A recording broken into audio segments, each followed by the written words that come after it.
اور تمہیں کس نے بھیجا؟ کہا مجھے اس نے بھیجا جو اس زمانے کا آخری محمد ہے، مجھے اس نے بھیجا جو عسکری کا جانشین ہے، مجھے اس نے بھیجا جو ہو بہو تصویر محمد ہے۔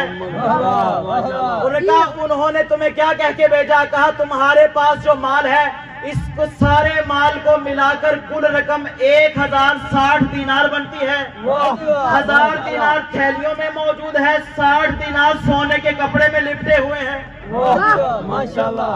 اب انہوں نے بھی عقید کے کہنے پہ مال اس کے حوالے کر دیا۔ گویا وہ عام شیعہ تھے لیکن وہ اس بات کو جانتے تھے کہ جو ہمارا امام ہوگا اس کو علم غیب ہوگا۔ بھئی عام شیعوں کو تو یہ بات سمجھ میں آ گئی کہ ہمارے امام کو علم غیب ہوگا۔ اللہ جانے وہ کیسے مسلمان ہیں جن کو سمجھ ہی نہیں آتا کہ محمد کو علم غیب تھا بھی یا نہیں۔